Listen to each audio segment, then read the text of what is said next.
صلی اللہ تعالی علیہ وسلم۔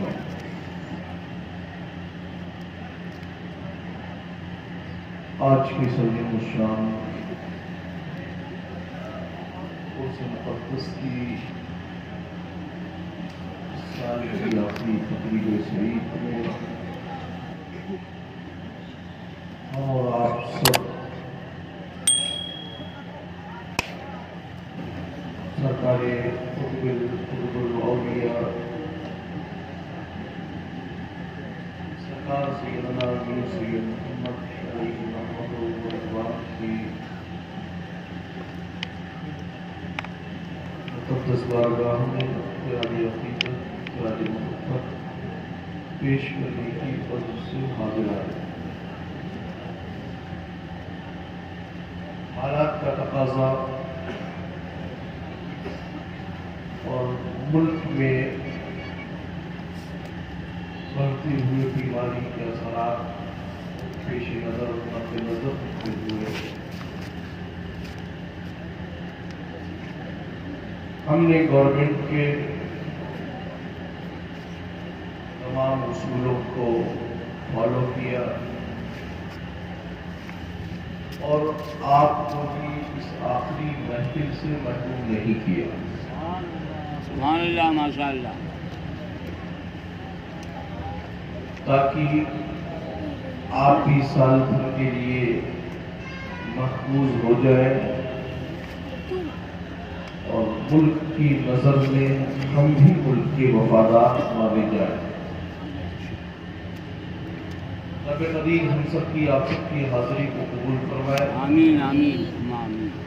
تمامی حاضرین و سامعین پیارے پیارے مشاہدہ سنی سید عقیدہ مسلمانوں ممبر پر تشریف فرما باوقار و پروقار علماء کرام مفتیان سبیل احترام پیارے پیارے مشاہدہ سنی مسلمانوں السلام علیکم ورحمۃ اللہ وبرکاتہ۔ الحمدللہ الحمدللہ وکفا وسلام علی حبیبہ الذی اصطفیٰ اما بعد۔ وأعوذ بالله من الشيطان الرجيم بسم الله الرحمن الرحيم اهدنا الصراط المستقيم صدق الله مولانا العظيم وصدق رسوله النبي الأمين المكين الكريم ونحن على ذلك لمن الشاهدين والشاكرين والحمد لله رب العالمين۔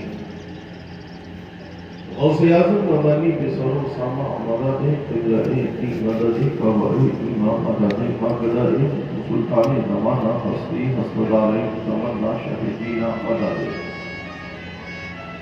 مگر دابی بھلا افتاد کشتی ضعیفان شکست رات ہستی بحق سید عثمان حارم مدد یا معین الدین چشتی قادریم نری غوث اعظم ایزنم زمدشاہ میری محمد بیان ایزنم قادریم نری غوث اعظم ایزنم زمدشاہ احمد رضا خان بیان ایزنم۔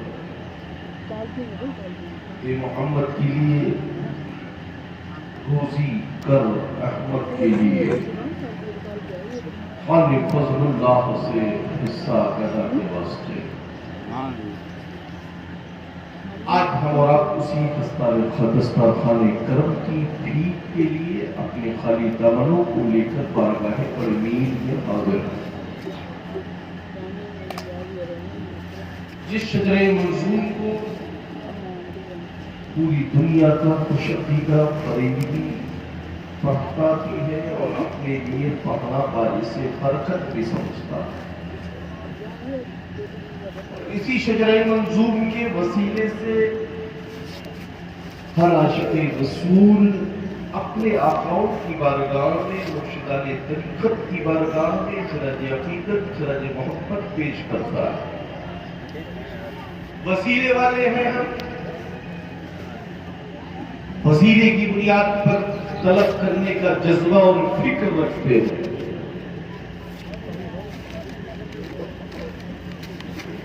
شریعت و سنت کا معیار کرتے ہیں، اصول شرع پر قائم رہ کر اپنی زندگی کو گزارنے کا اپنے اندر جذبہ فکر رکھتے ہیں۔ شریعت و سنت کی فکر کو اپنے ذہن میں ہر وقت حاضر رکھتے ہیں. زمانہ لاکھ انگڑائیاں لیتا رہے مگر ہم زمانے کی آوارہ انگڑائیوں پر دھیان نہیں دیتے ہیں بلکہ پہلے ہم مصطفیٰ کی شریعت پر ذہن رکھتے ہیں. اس لیے کہ زمانے کی انگڑائیاں وہ دنیا داری کے لیے لی جاتی ہے اور جب کوئی عاشق رسول مصطفیٰ کی شریعت کے لیے انگڑائی لیتا ہے تو وہ دنیا میں کو بھی اپنی سنوار لیتا ہے اور اپنی آخرت کو بھی سنوار لیا کرتا ہے. ناموس رسالت کے لیے مصطفیٰ جان رحمت نبی آخر و زمان رحمت عالم صلی اللہ علیہ وسلم کی ذات اقدس اور آپ کے فرمان علی شان کے لیے ہم اہل سنت کے نظریات یہ ہے کہ جو جان مانگو تو جان دیں گے, جو مال مانگو تو مال دیں گے, مگر یہ نہ ہم سے ہو سکے گا نبی کا جاہو جلال دیں گے. خانقاہیں ہیں کس لیے؟ یہ خانقاہوں کا قیام آخر کیا کیوں گیا ہے؟ خانقاہوں کا قیام صرف اس لیے ہے کہ جب ناموس رسالت پر, مصطفیٰ کی شریعت پر, قرآن پر اگر کوئی حملہ کرے گا تو ہم جان دینا تو گوارا کریں گے مگر ناموس رسالت پر آج نہیں. آج کہا جاتا ہے خانقاہوں میں ہوتا کیا ہے؟ خانقاہوں میں آتنکواد کو جنم نہیں دیا جاتا ہے, خانقاہوں میں دل کی حقیقت اور سچائی کو جنم دیا جاتا ہے. خانقاہیں یہ خانقاہ والوں کے لیے نہیں ہوتی ہے, خانقاہیں ان لوگوں کے لیے ہوتی ہیں جو اپنے سینے میں دھڑکتا ہوا دل رکھتے ہیں. جن کے پاس دل ہوتا ہے ان کی فکر تو یہی کہتی ہے کہ آنکھ والے تیرے جوبن کا تماشا دیکھیں. یا رسول اللہ, آنکھ والے تیرے جوبن کا تماشا دیکھے, ارے دیدے کور کو کیا ہے, نظر کیا دیکھے. کیا بات ہے. کوئی لکھنؤ سے اٹھ رہا ہے قرآن پر انگلی اٹھاتا ہوا, کوئی کہیں سے جنم لے رہا ہے ناموس رسالت پر آواز اٹھاتا ہوا, اپنے ملک کی گورنمنٹ اور اپنے صوبے کی گورنمنٹ سے غیاث الدین مطالبہ کرتا ہے. ہم اپنے ملک ہندوستان کے وفادار ہیں, ہم ملک کے آئین کو کبھی آنچ نہ آنے دیں گے, مگر ملک کے آئین کے ساتھ ہی ساتھ گورنمنٹ سے ہمارا یہ بھی مطالبہ ہے کہ ہماری مذہب کی حقانیت یا قرآن پر اگر کوئی انگلی اٹھائے گا اور ہمیں چھیڑے گا تو ہم چھیڑنے والے کو کبھی چھوڑیں گے نہیں. کمزور مت سمجھو, ہمارے آباء و اجداد نے اسلام کی حقانیت کے لیے کربلا میں اپنی جانیں قربان کی ہیں. ہم سلطنت یا کرسی کے لیے لڑائی نہیں کرتے ہیں, نائت الکرسی کے لیے لڑائی کرتے ہیں. ہمیں دنیا کی دولت نہیں چاہیے, تم کیا اپنے خزانوں سے ہمیں دولت دو گے؟ دینے والے نے تو جو ہمیں دیا ہے اس کا صحیح خلاصہ بریلی کے احمد رضا نے یوں کیا ہے کہ کون دیتا ہے دینے کو منہ چاہیے, کون دیتا ہے دینے کو منہ چاہیے, دینے والا ہے سچا ہمارا. نعرہ تکبیر, نعرہ رسالت, مسلک اعلیٰ حضرت, فیضان اعلیٰ حضرت, غرس عالیہ محمدیہ, حضور صاحب سجادہ, نعرہ تکبیر, نعرہ رسالت. اپنے دل کے تمام اعلیٰ افسران تک میری آواز کو پہنچانا جو پہنچا دو. ہم اپنے قصبے کے تمام ذمہ دار افسران تک اپنی آواز پہنچا رہے ہیں کہ ہمارے ضلع میں امن قائم رکھا جائے. ہم مسلمان ہیں, ایمان والے ہیں, مصطفیٰ کی عظمت کے لیے جان لے بھی سکتے ہیں, مصطفیٰ کی عظمت کے لیے جان لے بھی سکتے ہیں. اور اگر ملک بچانے کے لیے ضرورت ہو تو اب اس ہندوستان کے پرائم منسٹر سے غیاث الدین کہتا ہے کہ اگر ملک بچانے کے لیے ضرورت پیش آئے تو سب سے پہلے ملک کے لیے اپنا سینہ غیاث الدین پیش کر کر نعرہ تکبیر، نعرہ تکبیر، نعرہ رسالت، حضور صاحب سجادہ، نعرہ تکبیر، نعرہ رسالت۔ آپ سے بھی میری یہ گزارش ہے کہ آج ہمیں اتنا کبھی ستایا نہ جاتا، ہم پر اتنا ظلم و بربریت کا لنگر نہ ناچا جاتا اگر ہم اور آپ اپنے اسلاف کے کردار پر قائم رہیں، ہم اور آپ اپنے آئین کو مضبوط رکھیں، اور جب ہمارا اور آپ کا آئین مضبوط رہے گا، ہماری فکریں مضبوط رہے گی، تو دنیا والے دیکھ کر یہ کہیں گے انہیں چھیڑو مت، یہ مصطفیٰ کے غلام جا رہے ہیں، انہیں ہر وقت پریشان مت کہو کہ رسول اللہ کی دی ہوئی نماز ادا کرنے مسجدوں کو سبحان اللہ سبحان اللہ۔ مفتی اشفاق صاحب اللہ فرما رہے تھے لاک ڈاؤن میں لوگ دروازہ مسجدوں کو توڑ رہے تھے۔ اے قلبی والو، صرف لاک ڈاؤن کی ہی پیریڈ میں ہم پر نماز فرض نہیں ہے، بلکہ ہر عاقل و بالغ پر نماز 5 وقت کی فرض ہے، چاہے لاک ڈاؤن ہو یا نہ ہو، ہمیں اس سے کوئی لینا دینا نہیں ہے۔ ہم نے پڑھا ہے لا الہ الا اللہ محمد رسول اللہ صلی اللہ علیہ وسلم، جس کا ترجمہ یہ ہے نہیں ہے کوئی معبود سوائے اللہ کے، محمد صلی اللہ علیہ وسلم اللہ کے سچے رسول ہے، یہی ہمارا ایمان ہے، اور اسی پر ہماری زندگی کا دار و مدار۔ بے شک بے شک۔ نماز آواز دے رہی ہے، بڑے میر کی مسجد آؤ نماز کی طرف۔ کیسے نمازی ہو؟ صرف لاک ڈاؤن میں نمازیں نظر آئی؟ اے سنی بریلیوں، اپنی فکروں کو مضبوط کرو، نمازوں کی پابندیاں کرو، رمضان المبارک کا بھرپور انداز میں استقبال کرو۔ ماہ مبارک آ رہا ہے جس کے لیے خود قرآن کہہ رہا ہے شہر رمضان الذی انزل فیہ القرآن، رمضان کا وہ ماہ مقدس ہے جس میں قرآن نازل ہے۔ رمضان کا استقبال کرے، روزے رکھے، عبادت کرے، ریاضت کرے۔ صرف کس کا پیجامہ اونچا ہے، کس کا کرتا لمبا ہے، کس نے یہ کیا، اس نے وہ کیا، اس میں اپنی فکروں کو ہٹائی ہے۔ 1000 برائی کرنا ہو گیا تو دین کی بھر پیٹ برائی کر لو، مگر عزت دینے والا بھی وہی ہے، عزت دینے والا بھی وہی ہے۔ اگر میر نے چاہا ہے تو میر اگر چاہیں گے تو کامیابی خود بخود عطا کر دے گا۔ آپ اور ان کے نعرے لگا کر استقبال کرنے سے کیا ہوگا؟ ہمیں نہ ان کے نعرے کی ضرورت ہے نہ ان کے نعرے کی ضرورت ہے، ہمیں تو صرف وہابیوں کے نعروں کو توڑ دینے کی ضرورت ہے۔ تو آپ کے درمیان میں گھس رہے ایسے لوگوں سے اپنی ایمان و عقیدت کو محفوظ کرو، اور ناموس رسالت اور عظمت رسول پر جو حملے ہو رہے ہیں اس پر غیاث الدین خانقاہ محمدیہ کا خادم ہونے کی حیثیت سے بھرپور انداز میں احتجاج کرتا ہے، اور اپنے ملک کے تمام ذمہ داروں سے یہ مطالبہ کرتا ہے ایسے گستاخوں کو سخت سے سخت سزا دی جائے اور ملک کے امن کو برقرار رکھا جائے۔ آیت کریمہ میں نے جو تلاوت کی، اہدنا الصراط المستقیم، اس کا فکر ہی یہی ہے کہ جو ایمان والے ہیں وہ اس راستے پر جب چلتے ہیں تو اس راستے پر چل کر وہ بھٹکتے نہیں ہیں بلکہ منزل مقصود پہ پہنچتے ہیں۔ ایمان والے اس راستے پر چل کر کیوں منزل مقصود تک پہنچے؟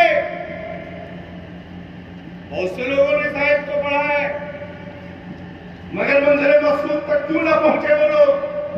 وجہ یہ ہے کہ انہوں نے پڑھا تو ہے مگر سمجھا نہیں ہے، مگر جنہوں نے اس آیت کریمہ کو پڑھ کر سمجھا ہے وہ منزل مقصود تک پہنچے ہیں۔ آج کا یہ عرس عالیہ محمدیہ جس میں ہم اور آپ سب حاضر ہیں، اپنے اجداد کرام کی بارگاہ میں یہی استغاثہ ہے، یہی عریضہ ہے، یہی معروضہ ہے کہ سرکار ہم سب غلام حاضر ہیں آپ کی بارگاہ میں، آپ دلوں کے حالات کو جاننے والے، آپ نائب رسول بھی ہیں، آپ آل رسول بھی ہیں،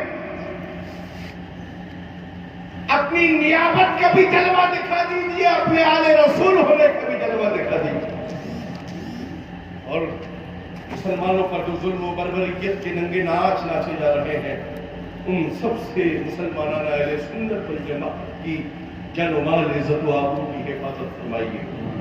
ہم آپ کے آستانے پر صرف دال روٹی کھانے نہیں آتے ہیں، بلکہ پوری سال کے لیے اپنی دال روٹی کا انتظام کرنے آتے ہیں۔ وہ دال اور وہ روٹی جس کے لیے اعلیٰ حضرت نے دعوت دی پوری دنیا کو قیامت کی صبح تک کے لیے، جسے اعلیٰ حضرت نے دعوت دے دی ہے کہ دے محمد کے لیے، روزی کے رحمت کے لیے، خان فضل اللہ سے حصہ گدا کے واسطے، وہ شاہ فضل اللہ کا دسترخوان کرم جس پر ہر سال لوگ آتے ہیں اور کھا کر اتنا لے جاتے ہیں کہ سال بھر اپنے گھر پر رہ کر خود بھی کھاتے ہیں اور ان کے یہاں جو آتے ہیں انہیں بھی کھلاتے ہیں، اس لیے کہ میرے میر کا وہ دربار علی شان ہے۔ جھوم کر ایک بار درود پاک پڑھیں، اللہم صلی علی سیدنا و شفیعنا حبیبنا و حبیبنا و مولانا محمد مبارک وسلم، صلاۃ و سلام دائم علیک یا رسول اللہ صلی اللہ علیہ وسلم۔ میں صرف ذمہ داروں، گورنمنٹ کے ذمہ داروں سے اتنا کہوں گا، مسلمانوں کو حقارت کی نگاہ سے دیکھنا بند کرو۔ ہم اپنے ملک میں برابر کی حصہ دار، جتنا حق ہمارے پڑوسی کا ہے اتنا حق ہمارا بھی ہمارے ملک پر ہے۔ خانقاہ عالیہ محمدیہ کا صاحب سجادہ ہونے کی حیثیت سے اپنے ضلع کے پرشاسن کا شکریہ بھی ادا کرتا ہوں کہ آپ نے انتظام انسلام سے عرس عالیہ محمدیہ کو کروانے کے لیے تمام انتظامات کی اجازت دی، اور اپنے انداز میں عرس عالیہ محمدیہ منایا جا رہا ہے۔ مگر تمام ذمہ داروں سے یہی بھی کہوں گا، وقتاً فوقتاً ہر ایک شخص کا دھیان رکھا جائے، اپنا آئے یا پرایا آئے اسے دھرم کے نظر سے نہ دیکھا جائے کہ انسان کی نظر سے اسے دیکھا جائے۔ جب انسان کی نظر سے دیکھا جائے گا، کسی بھی کرسی پر کوئی بھی بیٹھا ہو، اتنا اپنے زمین اور نقشے کی میں جھانک کر دیکھ لے کہ وہ بھی بیٹی کا بیٹا ہے، وہ بھی انسان ہے اور انسانیت کا ذہن اپنے ذہن میں رکھے۔ انسانیت کا ذہن آپ رکھو گے، خانقاہ اور خانقاہ کے ہر ذمہ دار آپ کی ہر بات کو سننے کے لیے تیار ہے، لبیک کہنے کے لیے تیار ہے، مگر خانقاہ اور خانقاہ والوں کو ہلکے میں نہ لیا جائے۔ خانقاہ یا خانقاہ سے تعلق رکھنے والے، محبت رکھنے والے کسی شخص کو ہلکے انداز میں لینے کی کوشش نہ کی جائے۔ ہم کبھی آتنکواد کو بڑھاوا دینے کا مزاج نہیں رکھتے ہیں، ہماری کوشش یہی رہتی ہے کہ ہمارے صوبے میں، ہمارے ملک میں، ہمارے شہر میں ہمیشہ امن برقرار رہے اور یہی امن کی لہر ہمیشہ ہمیں جاری رہے۔ یہ کوئی تمام ذمہ داروں سے میری گزارش یہ ہے کہ ایسی کوئی بات نہ کی جائے جس میں دھرم کا نظریہ ہو، مذہب کا نظریہ سامنے ہو، بلکہ بات جب کی جائے تو انسانیت کا نظریہ ذہن میں رکھا جائے۔ مبارکباد ہے تمام حکام اور تمام افسران اور ہمارے ضلع کے ڈی ایم صاحب اور تمام لوگ، ان کا شکریہ ادا کرتا ہوں کہ انہوں نے عرس عالیہ محمدیہ کو منانے کا اجازت دی اور منایا جا رہا ہے۔ اپنے قریب ہمیں اور آپ سب کو شریعت و سنت پر عمل کرنے کی توفیق رفیق عطا فرمائے۔ رمضان المبارک آ رہا ہے، آپ رمضان المبارک میں زیادہ سے زیادہ تلاوت قرآن کیجیے، تراویح کی نمازیں ادا کیجیے، رمضان المبارک کے روزے رکھیے۔ رب قدیر ہمیں اور آپ سب کو شریعت و سنت پر عمل کرنے کی توفیق رفیق عطا فرمائے۔ استغفر اللہ ربی ولکم اجمعین، وآخر دعوانا ان الحمد للہ رب العالمین۔ السلام علیکم۔